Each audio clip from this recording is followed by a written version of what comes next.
everybody. Welcome to the Three View Mirror podcast, a weekly podcast where I and two of my closest friends get together every week to give you three different topics from three different point of views, spanning three of the best decades known to mankind, the 70s, 80s, and 90s. But here's the hitch. Every week, the person coming to the other two with three seemingly unrelated topics has a hidden agenda in store for the other two.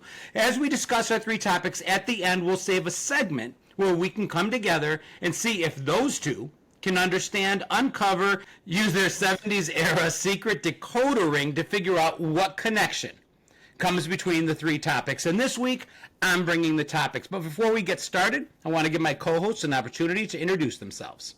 I'm Rochelle O'Black, better known as Gen X Shell online. You can find me across social media and, come over and send me a message. I'm Chris Clues, again, better known as Chris Clues. I'm a keynote speaker and author that talks about and writes about the work and life lessons that we can learn from 80s pop culture, the very best decade in pop culture history. And I'm John Catrides, better known as Gen X Jono. On my social media, you can find me on Facebook, YouTube, Instagram, TikTok, pretty much anywhere and everywhere where we can discuss all things Gen X. Also, before we get started, we want to thank our sponsor. And Chris, if you would go ahead and let us know who our sponsor is today. So Three View Mirror podcast is brought to you by our friends at Do You Remember, a global community made up of millions of people who are passionate about nostalgia and pop culture. Do You Remember inspires readers to share memories, reminisce, and step back from the fast-paced world so they can relax, smile, and feel good as a daily goal. All three of us are pop culture and nostalgia nerds, and Do You Remember is our destination for everything from the 50s to the 90s. Don't be a neo-maxi Zune Tweeby. Follow or subscribe to Do You Remember Today on Instagram, Facebook, Twitter, and YouTube. All right, here we go. I did do some thinking, got some thinking together, and I think I've got three awesome topics from the 70s, 80s, and 90s that I think will entertain you guys and our listeners and maybe, just maybe, stump you a little bit too.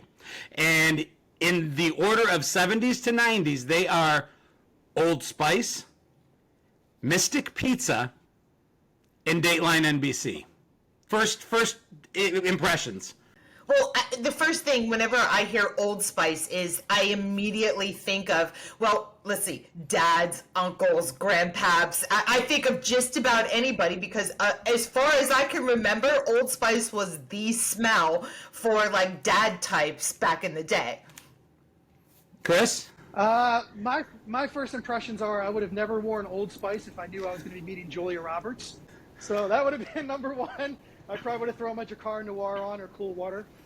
Well, that's perfectly the point. So our childhood, we talk about a lot of things back in our childhood, but sense, as far as our senses go and triggers for memories, scent is one of, if not the biggest trigger for triggering memories. And I always joke that if my childhood was sponsored by a group of scents, it would be Old Spice, lemon-scented Pledge, and cigarette smoke. They were pervasive. I would add scratch and sniff stickers in there. Okay, John. Growing up in the farm life, I would also add Manure in there too. You know what I mean? But I mean, the scents were a big deal for like moms and dads, and later for us as we got into the 80s and into high school. To Chris's point, Jacquard Noir, Polo, Teen Spirit, Love's Baby Soft. Scents, cologne was a huge industry in the 70s and 80s. For dads, it was High Karate, it was Brute, it was Old Spice. I think I bought my dad those Christmas gift packs of cologne like every year for like 6 years straight. We didn't know what else to get our dads back then. And for the ladies, it was the Jean Naté was a huge thing, or the Avon scents. Remember the Avon scents that came in very decorative bottles, because the Avon was a big deal back in the day. And there was all these they're collectibles now. These bottles shaped like cars or shaped like a shoe or something like that. That all of these colognes would come in, and it was like a gift in itself to get the bottle. Yeah, I think you mentioned the ladies, and I think my mom, there must have been like an Elizabeth Taylor perfume or something.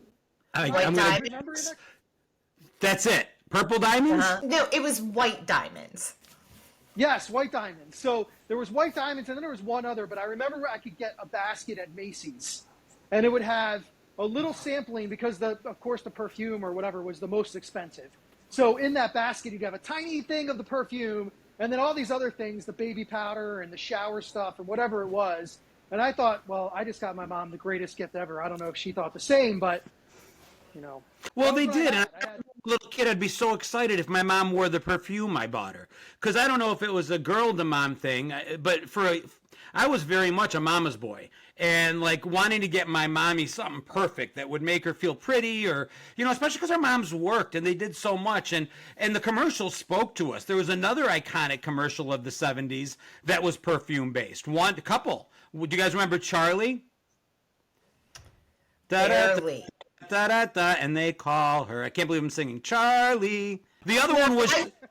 Wait, I need you to sing it again if I'm going to recall it. So. How about this one? She can bring home the bacon, fry it up in a pan, and never ever let you forget your. You remember that one from That one was yeah. Fry it up. She can bring home the bacon. Anjali. That was Anjali, which was another woman's perfume.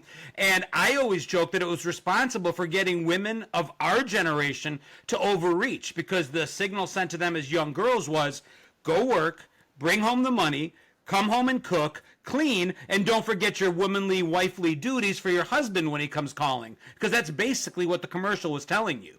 Yeah, there were so many sexist commercials back in the day. If you go and search up a 70s ad, especially when it comes down to things like cigarettes, alcohol, maybe cologne, anything that they could relate back to women and men being, you know, you need to take care of your man when he comes home. Here, serve him his drink, put his Pall Malls on the beside his favorite chair. So the scents, to get back of like the 70s, were very musky, very strong. The research I did calls them drugstore perfume scents. They were very, very sweet, very, very strong, very easily identified. The 80s came along and it started to change a little bit. We saw, like I said, Polo, Drakkar Noir. What did women wear? well, you had Cool Water by Davidoff as well. I think it was a Davidoff. Cool Yeah, Water. that was a men's cologne. Then there was CK1, which was supposed to be for men and women. To be honest, my family was, nobody had that stuff. It was very rare for someone to have that in my family. We always had the drugstore, the so-called drugstore brands. I mean, we're talking Exclamation or Debbie Gibson's perfume. The Exclamation, those were the imposter perfumes that came out, right? And it would put right on there shamelessly, smells like CK1, smells like Giorgio. Yes. And if you didn't have a lot of money, that's what it was. There were no designer brands that were brought into the house. I think Jordache jeans, maybe I had one growing up and that was it. I had to look them up because it was driving me nuts. And I remembered one that was like in a heart-shaped... Poison, yes. I recognize it after you say it. I recognize the history of it, but never had it. like Opium and Obsession. Yes. The one I was looking... I'm just looking these up now. Jovan Musk. The best one was Brut by Fabergé. Brut by Fabergé, yes! It had that little silver tag on it that laid on it. Do you remember the little silver tag on it? Was a green bottle with a long neck. At least that's how I remembered it. It looked like it looked like it was like a really bad liqueur. It looked like a really, because it was in that green bottle. And the one you mentioned, Debbie Gibson, it was one of her a song name, Electric Youth. right? That was. I can't believe I know that. As well? Yeah, it was called I Electric think it was. Youth. Brut by Fabergé, Menon, was it Menon one? Oh, Menon by Menon. No, that was the Seinfeld episode, Stanza. Can't stand ya. Can't stand ya. The one thing that we forgot about with all of these, at least on the men's side, and maybe Shell, you can speak to the women's side, the soap on a rope. Because all of those baskets came with, like, Old Spice had soap on a rope. I can't remember the other one. They all had it. Like, they had legit. And I know John is, like, maybe had a different experience with that. But the soap on a rope for me was like, I remember getting that as part of like the whole package with the cologne. I thought it was cool. But John, I remember too, like there were, you naming all these scents from the 70s, and that's smelling, your dad and things. And I seem to recall that there weren't as many brands and things out there. It almost seemed like the 80s was a time of explosion of some of these things when retailers and designer things started really making their way into the forefront, because I don't recall, even as soon as Chris mentioned Poison, Obsession, I remembered them because other people had them. But the 70s, maybe because I was young, but it doesn't seem like there was as much of that materialism of must-have brand name. You hit the nail on the head. So in the 70s, if you were a guy, 9 times out of 10, if you looked at our dad's bathroom, if you looked and saw what they had, it would be High Karate, it would be Old Spice, maybe it would be Brute. There was very few. For women, it was Charlie, it was Ginate, Bath Splash, it was the other one we mentioned, Anjali. The 80s exploded because Gen X, we were working and had our own money, and we were the first generation of kids with our own money that was really able to spend our own money. You saw commercialization of things like posters and music and cassettes and fashion and scents and cologne, and it was marketed towards us in a lot of different crazy ways. And that was the one thing you just reminded me of, is as they were marketing to us, we saw these crazy ads like the Love's Baby Soft ads. Do you remember those? Innocence is sexy. Yeah. They were very risque. Like I've seen several of them online that almost, they just crossed the line in a way. And I've had people tell me, they're like, my mom wouldn't let me wear it because of the ads, because they would put a little girl with a teddy bear, and the little girl was in actuality maybe 18 or 19, but the implication was that it's this young and innocence that's so sexy, and that was the tagline. Whoever knew that innocence could be so sexy. Right, and this was also the days when, how old was Brooke Shields that when she posed topless with her Jordache jeans? So that was actually a thing that started to, maybe, I mean, maybe it's always been there, but it did seem like it was lower age marketing. And a lot of celebrity there were always celebrity endorsements, even going back to the 30s, 40s, and 50s. You had athletes that promoted cigarettes, which is crazy to think about. But yeah, that was when you had, like, there were certain categories that you would have a celebrity endorsement. And then in the 80s, it was all the gloves were off. Everything was a celebrity endorsement. So, All right, that was my 70s. You guys did awesome with it. I appreciate it. The next one came along in 1988, and it was probably the first movie that Julia Roberts really got noticed in, and it was a little tiny film called Mystic Pizza. Have you guys seen it? It's been a long time, but I've seen it.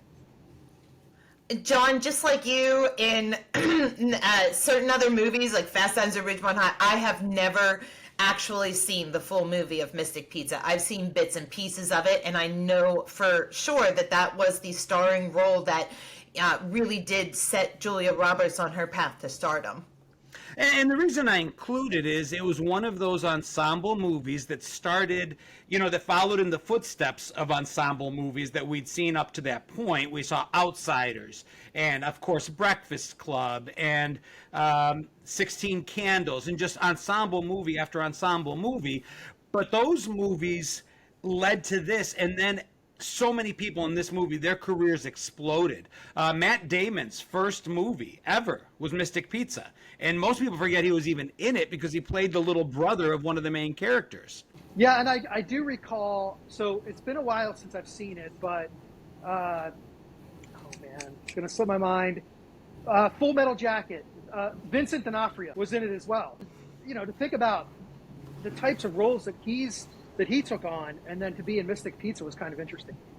Well, and it was a little film, and that was the broader topic I wanted to talk about. I absolutely want to talk about, other Julia Roberts vehicles. This was the one that came directly after Satisfaction, which was her actual debut. This is the one that got her name out there, though.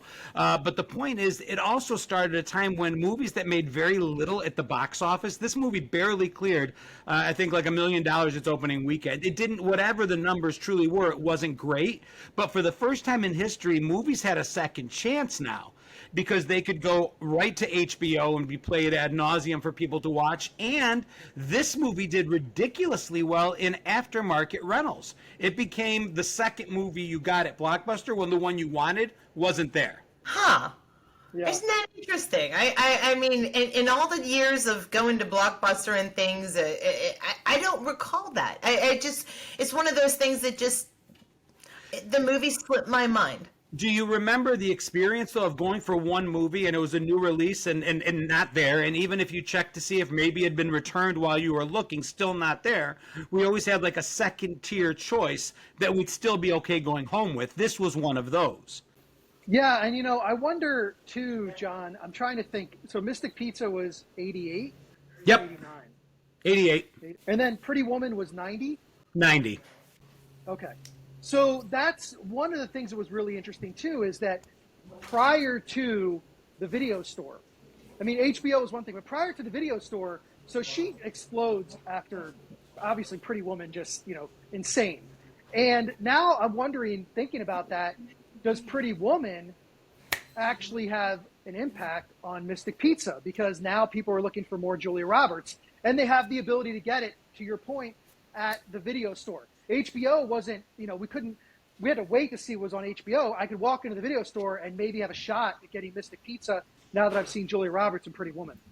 Well, to your point personally, I can tell you for sure that I remember seeing Pretty Woman and Julia Roberts, Flatliners. Flatliners also came out in 1990, and I saw Flatliners and Pretty Woman before I ever saw Mystic Pizza. So Mystic Pizza, for a lot of us, wasn't a in the theater experience. It was, oh, I recognize her. And of course, they changed the marketing. Best example of a change in marketing, which makes sense during Halloween time, is the Leprechaun franchise. Jennifer Aniston had a fairly small part in that movie, but because of Blockbuster, they changed the marketing for the cover of the movie, and all of a sudden Jennifer Aniston's right on the cover. Listen, both Chris and I, okay, for people at home that are only listening to this and not actually watching it, both of us did just like the classic Gen X head roll, eye roll combo when you started mentioning the Leprechaun movie franchise. I mean, seriously. Yes, totally. And you're exactly right, John, because they did the same thing with Friday the 13th and Kevin Bacon, because he had a small role in it. And at that point, the video stores hit the market. He had already done Footloose, amongst others. I mean, Footloose was a huge one. But, so many more movies. And so now, even though he was basically like the guy that was having sex that got, I think, harpooned through the back while he was smoking a doobie, he was front and center on Friday the 13th. So, getting to Julia Roberts, and if you guys had to pick your favorite Julia Roberts vehicle, Julia Roberts movie, what's your favorite Julia Roberts movie? I've always, I'm a woman, that whole Cinderella story of a Pretty Woman, that will probably, and I know she's done so many amazing things, but that will probably always stick in my mind, because that was her. This was this gorgeous redhead, and she didn't have what would be at that time more of a conventional beauty standard. She had something unique about her, and to be rescued by the knight on, and it literally was the knight with the white horse, with the limousine at the end of it. That is a girl's dream, especially somebody in 1990. I would have been in like the 11th grade. Oh, your heart just. Do you not see any, like kids today, what's the word they would use describing Pretty Woman? Would that be problematic today? I wouldn't think so. No. I think she was strong. I think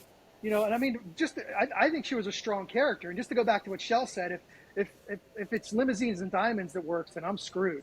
I'll be single for the rest of my life. But I don't think that's what's holding you back, bud.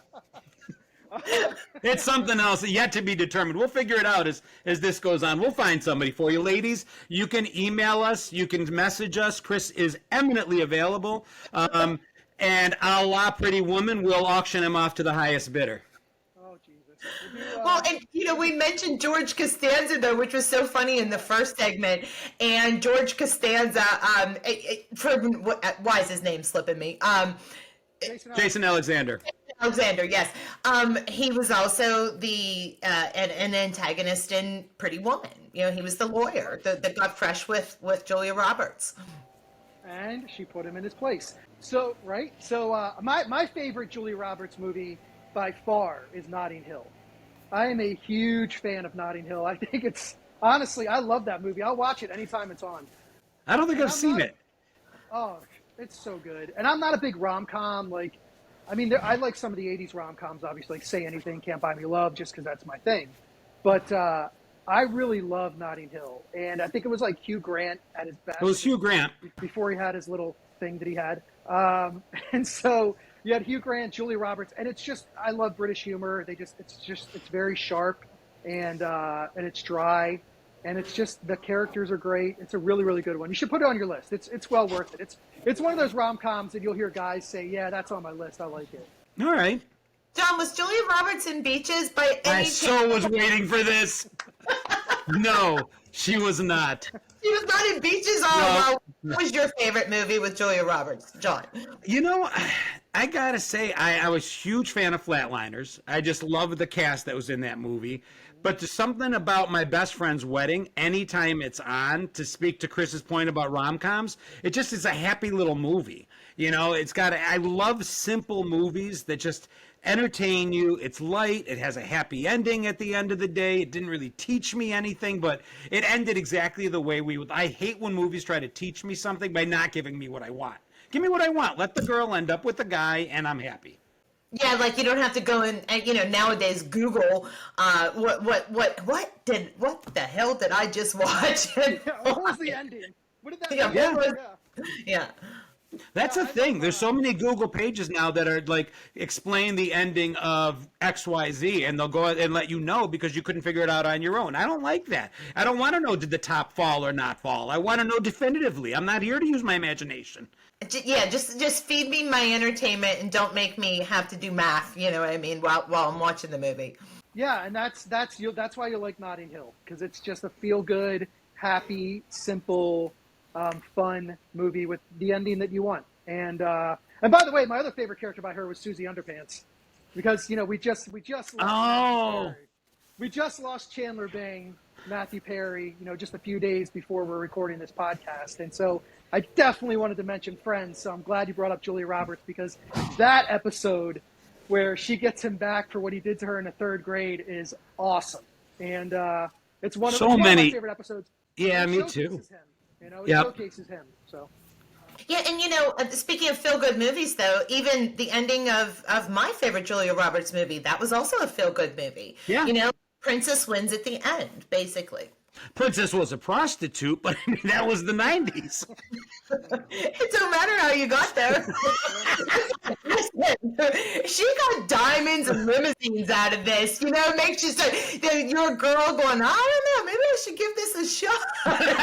Well, that's what I mean. I'm always looking at messages of movies. Who played Julia Roberts' best friend in that? She was another great character, the supporting character, but I get the impression she kind of got left behind. Like, I always wonder, once the movie's over, is she still on the corner? Or did Julia Roberts find a way to bring her along? She's like, see, I have fun hooking. Don't hate the player, hate the game. Well, but I mean, seriously, they don't address it, She's like, oh, you got out, you do you go. And it's like, all right, I will. See ya. See ya. Bye-bye. Laura San Giacomo. Oh, yes. Got it. She was in the television show, wasn't she, with Just Shoot Me? She was in the television show Just Shoot Me. Yes, she was. That's a great show. That's an amazing show. Underrated sitcom. Great call right there. Yes. I cannot remember that one. Come on. Oh, Who was the main star? The guy that looks like Ellen. What's his name? David Spade. David Spade. Say, David Spade, if you ever come across this, I'm sorry, but dude, you and Ellen have shared a haircut since 1983. I'm sure he would laugh at that. I remember now. Okay, yeah, the name didn't strike me, but yeah, I didn't watch it much. It just depends on what you've watched. All right, so we started it off with Old Spice. Somehow we segued our way over into Mystic Pizza. And that happened in the 70s and the 80s, and now we're going to enter into the 90s because Dateline NBC, believe it or not, debuted in 1992. It's like 31 years on the air right now, and I think a lot of us Gen Xers found it late, but I am amazed by how many of my followers are in love with like Keith Morrison's voice, that they say they can't go. Dateline has become Dateline NBC, ID. This whole genre of television is like a bedtime story for Gen Xers. I've got so many people that tell me this is the kind of stuff they watch before going to bed. And they're not wrong. It's often we will record these episodes, and this is the last thing my wife and I will watch, some gruesome murder, something absolutely horrifically bad, and then we're like, that was entertaining. Ready for bed? Yeah, let's go. And that's it. Happy dreams. Again, Keith Morrison is Matthew Perry's stepdad. Oh, yeah. I just heard that like 2-3 days ago. Yeah, when Matthew Perry was like 12, I guess he married his mom. And you're right. He's got the greatest voice, especially for true crime. I mean, there's no one better. Except for maybe the guy from City Confidential back in the day. Oh, I don't know. I think Keith Morrison's got it hands down. If you guys haven't yet, you've got to Google a comedian. His name is Jay Mohr. And it's Mohr. He does this riff on Dateline. And it explains exactly why we all like it. And he singles out Morrison in that voice. And he goes, I could never do justice to his riff. But basically he brings things to our attention that now I watch the show and laugh my ass off. First of all, every murder victim apparently had a smile that lit up the room. They all had a magnetic personality that drew everyone to them. And none of them had an enemy in the world. And my wife and I are sitting there going, well, they had at least one. They were murdered. Yeah. And he does this line that has stuck with me forever. And speaking to that one person, he goes, well, by my count, there's at least one. And he disliked her or him so much, it took a shovel, the woods, and time to get his point across. And I don't know. I don't watch any of those shows now. No, I don't watch any of them now. None of the true crime stuff. But whenever it was the 90s, I can remember watching those. We were watching To Catch a Predator, and we were watching who did the missing children. America's Most Wanted, Adam Walsh, John Walsh. Adam Walsh, yes, Adam Walsh and the America's Most Wanted. A lot of those shows were, like you said, they I don't know when they premiered, but we watched them a lot in the 90s, and then I can remember like learning about like, the wood chipper murders. Oh, okay, The wood chipper murders? Yes. Some guy, his wife, I don't know, he chopped her up and froze her and put her in a wood chipper. That was a real thing. And we were riveted by that gruesomeness. We couldn't get enough of, it was like peeking behind the scenes of things, which I don't know that we always got to watch things that were risque, like watching Friday the 13th when you were 8 years old. But these were a self-selected gruesomeness that we just wanted to know more about. And they were real. And I think that's like, so my family we're true crime addicts. So for us, Dateline, like my sister and I, it used to be on a Friday night, and my sister lives in Baltimore. She would be going to a bar, I'd be going to a bar. I'm like, I'll talk to you tomorrow. Now it's, hey, did you see the Dateline? It's on at 9:00 tonight on Friday, and that's what we're watching. And there was this one. I mean, this is how crazy these are. This lady, she chopped up her husband with an axe, and then she took all his pieces and put them in the trunk and went to school and taught 3rd grade. And when they're interviewing her, she's like, you don't understand. this isn't just your everyday wife chops husband up with axe story. There's a lot more to it.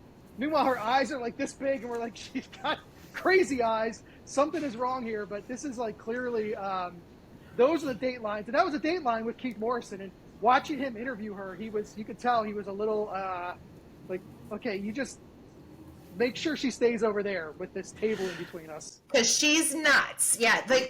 Was this when do we credit the beginning of the 24-hour news cycle? When do we credit that? Does anybody have any idea? Because to me, what's that? Baby Jessica falling down the well saved CNN and saved the 24-hour news cycle. It was almost failing because none of us at that time, adults, nobody was interested in 24-hour news. And then Baby Jessica fell down a well, and as a result of it, CNN got saved. We were watching all of these shows, these sensationalistic shows that they weren't glorifying, but they were sensationalizing, the sensationalism news. Because I remember watching news maybe in the 70s while my parents were watching it, and it was a lot of factual based stuff. This happened, this happened, this happened. And it didn't seem to be quite as let me long tell the story about the third grade teacher. Let me make sure this is an hour-long episode. So when Dateline first premiered, it was Stone Phillips and Peter Jennings and somebody Tom Brokaw. Tom Brokaw. It was a different show than it is today. And to your point, it wasn't the sensationalized crime stories it is today. It was investigating motor vehicle recall issues, things like that. It was just an extended format of the news focusing on one topic. And something changed. After the 90s, to your point, Shell, it became far more sensationalized, far more whodunit crime stories, because those are the ones that really tracked with us.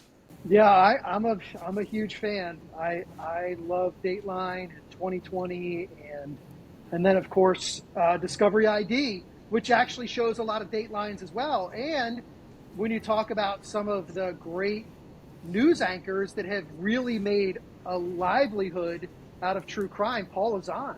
I mean, Paula Zahn was she was the it person when it came to news anchor. What is it, like the early mid 90s when she really kind of hit the scene. But the last 15 years or so, she's had a show called On the Case with Paula Zahn, and she's made a living off of the true crime. And she's incredible because she's very real. You can feel that she feels for the people that she's interviewing. Sometimes you see these people and they're just the journalists and they're doing their thing, and that's cool. But she really feels it, and you can see it. So yeah, that's without Dateline, there wouldn't be On the Case Paula Zahn and all these other ones. Well, and without 60 Minutes, there wouldn't have been Dateline, so it predates back to when we were kids. There were television shows our parents watched. I remember being so little. One of my earliest memories is counting to 60 over and over again and not understanding why the damn show wasn't over. Because I hated 60 Minutes vehemently, I guess, as a young child. And I was young enough, and I still remember it, that I didn't know the difference between minutes and seconds. And I just kept being so... I'm like, I counted to 60, and it's still on.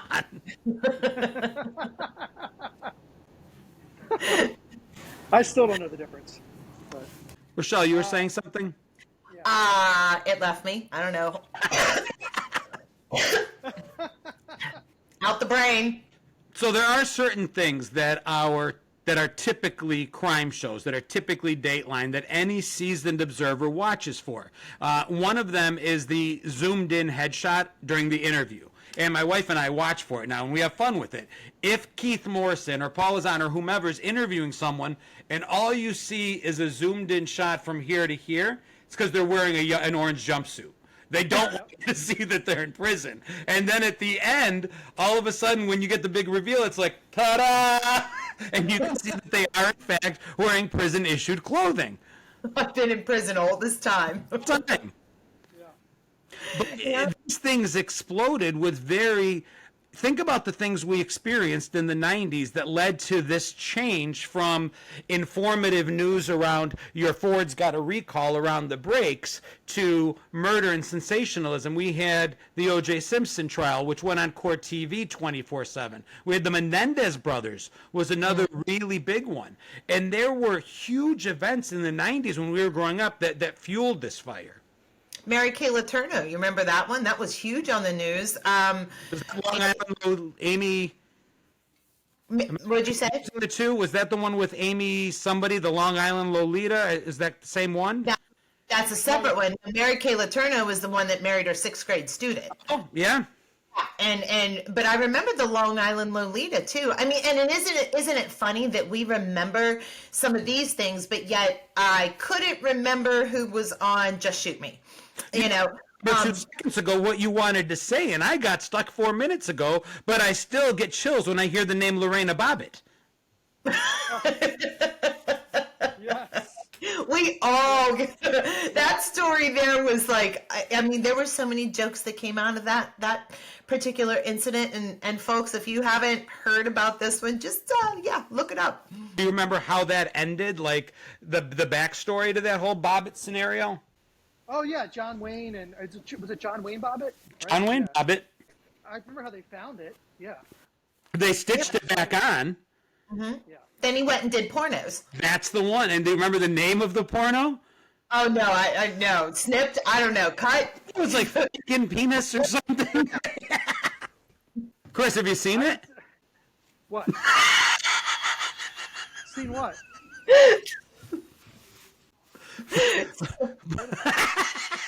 Bobbitt's movie. Oh no.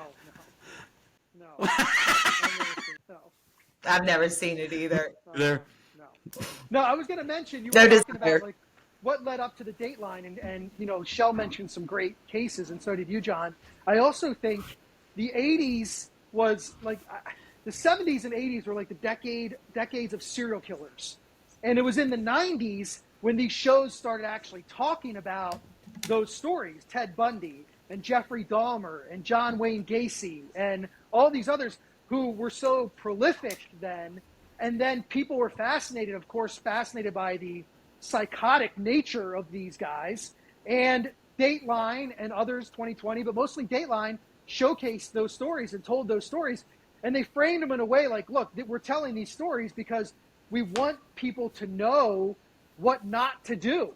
You know, and so that was when people stopped hitchhiking. I mean, hitchhiking was such a huge thing for so long, but then it just came almost to an abrupt end. And a lot of that was because some of these shows actually got out there, because remember, we didn't have that 24-hour news cycle, was just a portion of things, but this was an opportunity for them to get that out to people and say, hey, listen, probably not the best idea to go down the street with your thumb out, especially if you're, you know, a younger woman in the middle of nowhere. This just isn't something you should really be doing anymore. And they told these stories, and I think it probably did.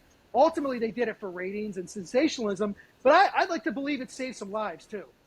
At the beginning of, I'm not sure when it started, I think it was in the 70s, was when the FBI started learning how to profile a lot of these people, because they were, they wanted to get inside the minds of all of them so that they could build cases for profiling. And so, yeah, I think it did save lives at the end of the day. Well, and I don't think these shows would have done as well in the 70s and 80s because they had a harder time catching the criminal. I mean, a lot of these Datelines, a lot of these true crime, they're cold case files, because now we're able to pull back some of the data and draw DNA off of it. But back then, you'd be like, hey, we found a lot of blood on the scene. And they're like, okay. You know, what type was it? A positive. Well, that gives us a little bit of something to go on. But they had, I mean, it was so much easier to get away with things back then. Nowadays, I'm thinking this thing has to come to a head at some point. When will people realize you're not going to get away with it? Your phone is tracking your every movement. How many times are we going to see computers seized with search history saying how to kill my wife and get away with it? You know, they're going to catch you. There's a Ring camera on every one of our doorbells. Yeah. I remember a case about a guy who claimed he didn't travel across country to kill his girlfriend, but, you know, the car was tracked. The car, even though it didn't have any of that technology, the car was being tracked, you know, by something, and they were able to show it. So, yeah. Every light you go through's got a camera on it. Mm-hmm. They can track you from your door to the other door, and you don't even, and it doesn't even have to be you. I'm shocked that husbands are still committing crimes against their wives. They're going to believe. I feel sorry for the husband that didn't kill his wife, because they're going to put him in jail too. But it's usually him. Yeah. Yeah, it's usually. I mean, it's Devil's advocate. I'm like with my wife. I'm like, hold on a second. Let's give him a chance. It might not be him. And then about 40 minutes later, I'm like, They saw the shot from the head up. You're like, yeah, it was him. It was him. Mhm. Yeah. yeah. I'm a huge fan. In fact, if there's a Dateline on this Friday night, I will be watching it. That's my. we record them and we just binge them. And the cold case files, the ones that do go back to like the 80s, are our favorites. That's how they caught what was it, the Green River Killer, I think it was basically internet sleuths and cold case people got together and found him. Well, and now the biggest thing that's really going in true crime is our podcasts. Now we've got bloggers, we've got podcasters that are looking these up, bringing attention to old cases and solving them. Or at least putting enough attention on it that the police solve it. And Dateline spawned this massive industry that even has its own, like I mentioned, Discovery ID earlier, an entire network dedicated to true crime, not to mention Forensic Files, which really just, has gone on for years and years and years. Another guy with a great voice. And you had, it's not open now, but in Washington, D.C., you had the Crime and Punishment Museum, which highlighted, and I only know this because when I was head of marketing for a financial firm, we were looking for something different. Everybody took their clients to nice steak dinners at this particular show. And I was like, why don't we do something cool? Like this Crime and Punishment Museum, let's take it out. People will be able to do like cool stuff in there. And sure enough, like we sold it out, all of our RSVPs, because people are fascinated. Even people who don't watch Dateline like I do, most people are fascinated by insanity. Wherever it is, it doesn't matter. It could be in the animal kingdom or it could be in the human kingdom. It doesn't really matter. Like we're fascinated by insanity. Because we're all looking inside, like we're all asking ourselves that same question: is how in the world did someone get to point B from here to here? This was someone's child. Like you said, John, and they introduced that in every one of these shows. This was someone's child. That was their best friend. They were blah, blah, blah. And, how could they get this massive of a twist in their brain psychology? And yeah, we're kind of fascinated by that because the brain's so mysterious. A friend of mine once told me that, because I always have a problem with that. When I hear that somebody did something, when somebody was, really cruel, or it doesn't even have to go to the level of murder. I just have a really hard time comprehending how some people do the things they do. And he told me it's because just because you can't fathom getting there doesn't mean others obviously don't. They do. But I'm like, how is there a new Dateline episode every Friday? How are they able to talk about a new murder every single week? I'm like, is it really that much of part of the human condition that this can be a thing forever? I mean, it blows my mind. Yeah, I mean, some of the oldest stories, Cain and Abel. I mean, it's, it goes all the way back to when people were trying to, how do we explain what just happened here? And it was, one person doing something really bad to another. And they always fit a profile, or not always, but very often. Like you talked about the wife that cut up the husband. It is so, like my wife jokes with me. I say to her, it's so rare that a woman commits these acts. And my wife corrects me and say, no, it's so rare that a woman would get caught. Because we've been sitting here listening to the True Crime podcast, taking notes. Well, and I mean, I think I believe her. I think men are fundamentally, I've said it as a joke, but there's truth in it. The smartest man on earth falls second to the dumbest woman on the planet. I truly believe when it comes, Shell, I'm sorry, put a man and a woman in a room and tell one to get away with something, it's going to be the woman. In my opinion, cunning, intelligent, there's a reason we don't all go in to work on Monday saying, did you see the Dateline where they caught the woman killing her husband? She got it. Well, that might be due to, women have a better time at multitasking. So while we're putting away the bloody clothes, we're pre-thinking about what the next step might be, so yeah. You at a young age how to get blood out of clothes. I mean, if you look at 80s era commercials, protein gets out protein. They taught women how to get blood out of clothes. The men tend to be impulsive if you watch these shows. And so when you're impulsive, you're sloppy. And I know, I mean, it sounds so kind of gross to talk about it in this way, but that's just true. And when you see the women, most of the time, aside from the teacher who chopped up her husband with the axe, most of the women you see, it's poison, or it's something that can be hidden. It's something that's subtle. It's something that takes a while. Sometimes it's like they're very patient. Whereas men are like, okay, I'm going to do this. I'm going to do it today. I'm going to do it now. What's around? Oh, this water bottle? Great. I'll just use this 150 times and I'll get away with it. And that's I think, like, you know, the difference between men and women. And it's clear when it comes to these datelines when we see them. I was going to say about the you know, you reminded me of a movie, the one where they were in, I think it was Wisconsin, you know, Fargo. Oh, It reminds me of Fargo. Yeah. Yeah, Fargo, the movie. Yeah, it was, you know, amazing. But it was, again, fumbling. I'm just going to do this now. I'm gonna take her life, and I'm going to make a lot of mistakes. The wood chipper. Yeah, the wood chipper. Yeah, we're coming back to a wood chipper again. See? It seems the women that get caught because there's a man in their lives that screws it up. He does something wrong. The friend says something, does something, brings attention to her. The woman would have got away scot-free, taken the life insurance money, moved to Hawaii. She'd have been fine. It's the boyfriend that gets her caught. Again, it's the dumb guy. Excuse me, I have to take some notes on this. Okay. For the future, just for research. That's all I'm saying.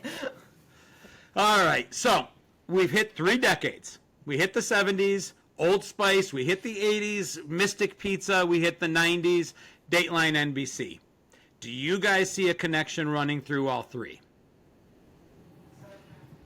I've been trying to think about it, and the first thing that came to my mind was rebranding.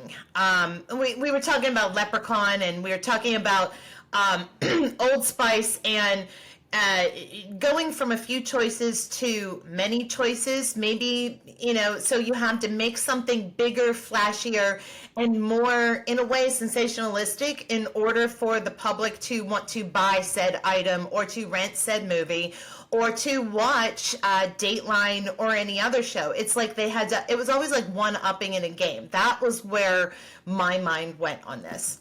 I can see that, but no. I knew that already, but, you know, yeah. Could it be any more obvious? I mean, maybe there's a Friends tie-in here somewhere, because you've got, you know, like I said, you've got Julia Roberts and Mystic Pizza, you've got Keith Morrison, who is the stepdad of Matthew Perry.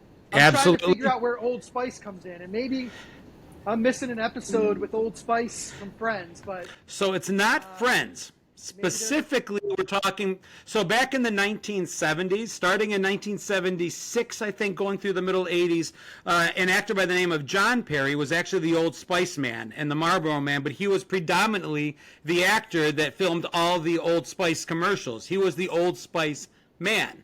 And much like Keith Morrison was Matthew Perry's stepfather, John Perry was his dad. And especially because we just lost Matthew Perry recently, I wanted to kind of do something that would give us an opportunity to kind of talk about him a little bit. And I love the bits coming up to our final segment, but I really wanted to create something that showed that Matthew Perry was part of our lives. I mean, he was a Gen Xer born in 1969. And, you know, when I thought, how do I connect, there was a million ways I could have chosen to bring Matthew Perry into this discussion from the 70s and 80s and 90s. But that's why I wanted to make sure we were able to do this and discuss this, because I wanted the last 15 or 20 minutes to be kind of us making that connection. John, that is profound, and I can't. I appreciate that a lot, because to make that almost like a memorial dedication to the life of someone, and, you know, showing, you know, all through, he's a classic Gen Xer who also affected all of us Gen Xers, and, you know, remembering him in our hearts, it's just absolutely beautiful. So the Mystic Pizza connection, obviously, Julia Roberts played the part in Susie Wet Pants, or what, I can't remember the name. You nailed it, I forgot it. They also dated. That was the connection with Julia, is that they actually did date on top of the fact that she was in the one episode. And I had read and that he had struggled with addiction, and he was open about his struggles with addiction. And I think that a lot of Gen X struggles with addiction as well. And for whatever reason. And he's an inspiration in the sense that he was open about it, and he let people know that this was not something he wanted to do, but he was trying to overcome it.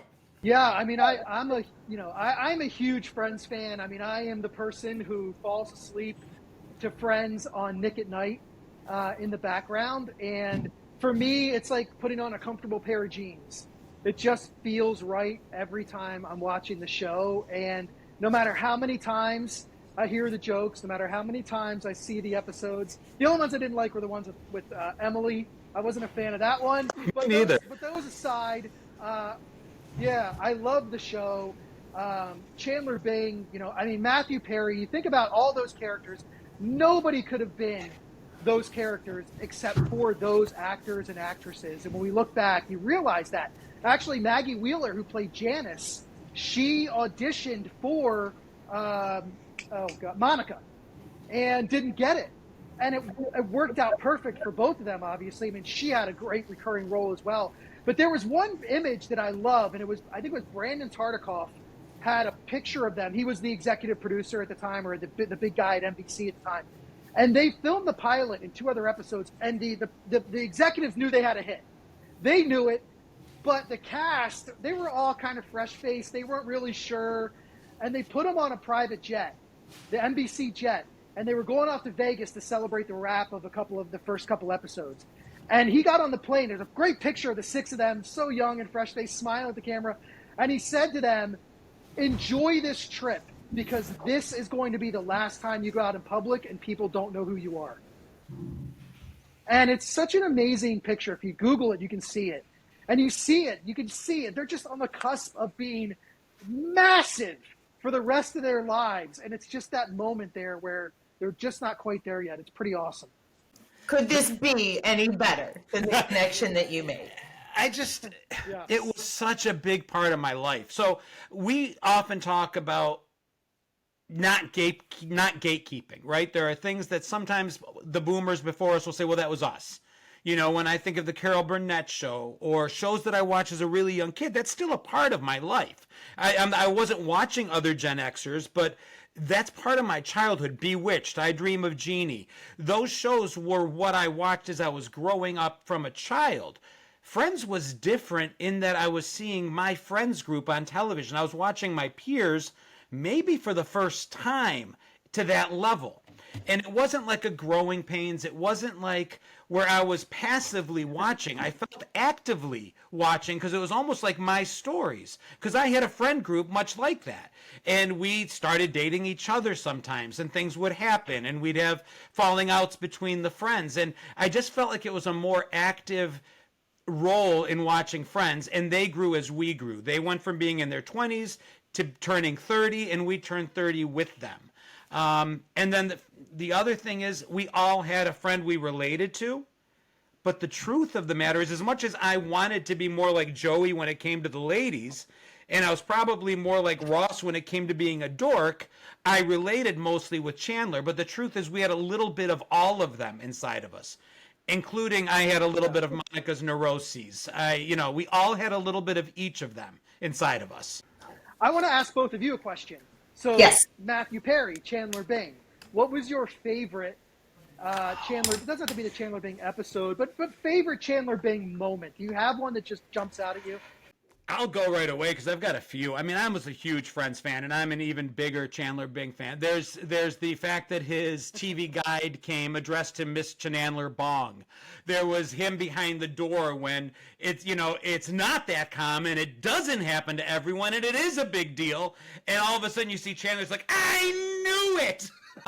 The shut up during the pivot scene where it's just, and then if you've ever seen that blooper, it's the best blooper in the world because you watch 3 friends take a break from Friends. They stop filming the show Friends and just do what we do sometimes where we just break into stupid laughter, and you knew you were watching lightning strike and you were watching a family working together.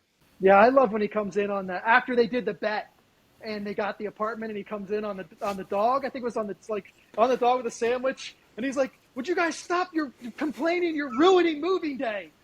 And of course, the tailor. That's how they do pants. In prison. Shell, what was your favorite, or did you have a favorite Chandler Bing moment?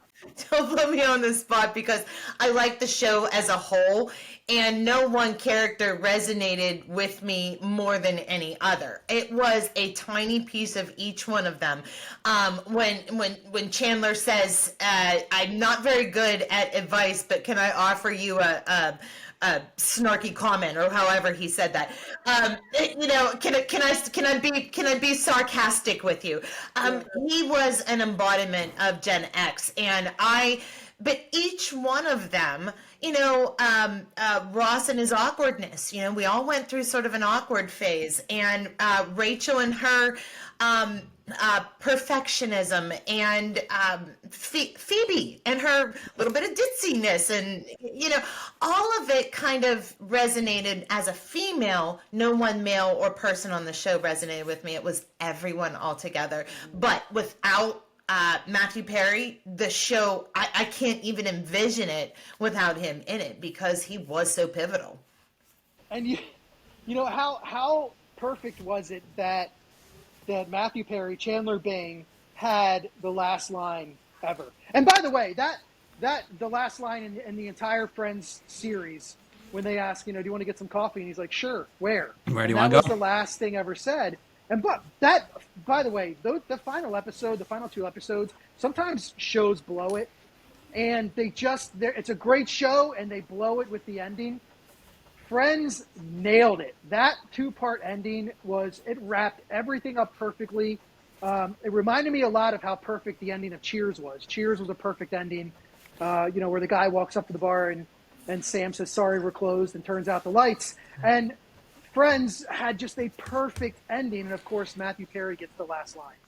And it's the key, seeing the keys sitting there, and you're actually crying at the end of the episode, because you're like, oh, their keys are there, their lives are moving on. And that in itself is one of those things.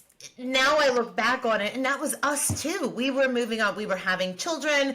We were growing up. We were becoming the, mid-20s, late or to early mid-30s people just like them. And there was a time to put away that segment of our life and say goodbye to it. So like you said, Chris, that as far as a perfect ending goes, it resonated with us because we too were at that ending point in our lives. I can remember crying at the end of that show. It ended when it had to end, because to your point, Shell, two things. Number one, they gave us the ending we wanted. I talked about during rom-coms. Don't put Seinfeld in jail just because you think that's a great way to end it. That's not what I wanted. They gave us the ending we wanted. Ross and Rachel end up together. Monica and Chandler end up with their kids. Phoebe gets married and she's happy. Joey goes on to LA to have a horrible sitcom spinoff, but at the time it seemed like a good idea. Sorry, Matt LeBlanc. Oh my God, that was bad. So that's what we wanted. And number two, we were doing the same things, just like Shell said. I was getting married. I was having my kids. I wasn't going to be around to be able to watch Friends every Thursday night at that point in time. So yeah, the show could have gone on, but it would have gone on without us. And I love that it ended when we needed it to end. But the thing that hurts the most is we're ready to have it back now. Now I'm at the stage of my life where I would love to see, like, Frasier's coming back to revisit it, and we're never going to be able to revisit it because Matthew Perry's gone. But I love, too, that this next generation, I go out and I see Gen Z, they're wearing Friends T-shirts, and they're watching it on the late-night rerun networks, and they're actually watching Friends. So there's like a whole new generation, the same way that you said you grew up with I Dream of Jeannie, even though it really wasn't your era. They're growing up with Friends as, it has its own sense reboot, and I'm happy to see that. Love seeing the Friends shirts everywhere. Yeah, I would, I'll tell you guys something. So Not quite as bad as the Bette Midler Wind Beneath My Wings with John. However, I actually did not watch the final episode until 2015. Wow. I didn't want it to end. That was how much I loved the show. I didn't want it to end. And so in my mind, as long as I didn't watch the final episodes, it didn't end. And so it took me until then to finally decide I was going to watch those final episodes. Oh, wait, I got something to say. Wait, Chris, aren't you seriously still the embodiment of the classic Friends, the single guy? I mean, how are you sitting here telling us this? You didn't move on for that. You still have your friends. I'm still, listen, I all my friends would consider me Joey. Like, they're going to have their Joey room, like Monica and Chandler were going to have in their house. And he's like, can I have an aquarium and a sex swing? And then... Meanwhile, here's me and my 6 children, and I'm sitting there, I'm telling all my friends, like, listen, when they're about 18, I'll talk to you then. We'll go out for lunch, but until then, there's no time for it, and the Friends too, just the ending of Friends was that, there's barely any time left to go out and do the friend thing anymore. You got to go out and do your family thing and your life thing, and you just hit that road, and, maybe that's why Chandler asked, where are we going? Even though everybody knows where they went. But he asked where we're going because they need someplace new, because this is a new journey for them. So say that you guys are saying that I was like, still like the Friends, I'm still in the Friends mode at 53 years old. But if I'm not careful, if I don't figure this out soon, I'm going to end up like Mr. Heckles. I'm gonna be in a condo, and the kids are gonna be walking upstairs, and I'm gonna be using my broom to hit the ceiling. And yeah, so, we'll keep it down for you, Mr. Heckles. So the one thing I'll say in closing, and this is coming from Matthew Perry's own words, is he wrote in his book that when the day came that he would pass on, that he would die, he thought it would be nice that he could be remembered first for the ways that he helped other people, whether it was through their addictions, alcoholism, what it could be. He said, I know that Friends will be a big part of my eulogy. I'll be and I'm paraphrasing, a big part of how people remember me, but it would be nice if they remember me first for the way I was able to help other people. He said it won't happen, but it would be nice. And if there's anything that I love to talk about, that we love to bring forward, is bringing things from the past and bringing them into the present. We were those kids that played with our friends as little kids, and we were always helping one another. We were always there to make sure that when the training wheels came off, yeah, we'd laugh at you when you fell, but we'd be the first to also help pick you up again and get you back going on your bike. And it's just to remember him that way and to just keep that in the forefront of our minds to help one another if and whenever we can, because that's the lesson to take. Absolutely. Yeah. Agreed. And I would say that the last line of the movie Stand By Me and also the book is, I never had any friends like I did when I was 12. Jesus, does anyone? And I think we all, I know I feel that way. I have great friends today, but gosh, the friends that you had that you adventured with when you were younger, and the friends that we had on the show Friends that we all felt a part of, we're missing that today. We're all missing it, and we feel it. We all feel an emptiness, even though we didn't know him personally. I think we all feel a little bit of an emptiness today. Agreed. All right, guys, as always, great job. Really, really, really wanted to hit the nail on the head with this one, just because I thought it was so pertinent with what a lot of us of a certain age are feeling this week with the loss of Matthew Perry. Next week, I think it's Chris that's going to be bringing us our 3 topics and take over the hosting duties. Before we exit, however, I do want to take a moment once again to thank our sponsor, Do You Remember? An amazing place to visit, whether it's online or across their social media platforms, to revisit the days we all grew up in, to immerse ourselves in nostalgia, to pull it over ourselves like a warm blanket as we're sitting in front of our Saturday morning cartoons and literally ask ourselves if we remember, and hopefully we will. So I'm John Katrides. I enjoyed both of you so much this week. Chris, to your point, I got to tell you, a little teeny tiny part of me feels like I have found a couple friends that are kind of like the ones I had at 12. So I just want to say I am very thankful for both of you. I am thankful for both of you as well. It does feel like a warm blanket, John, just to sit down and talk with 2 old friends like this. Yeah, me as well. I'm going to go off now and listen to the Rembrandts. I'll be there for you. Just because the three of us have spent this time together, it's been totally awesome, and I feel like I feel exactly the same way. I'm singing the song in my head at the moment. See you guys next week. Stay rad, everybody.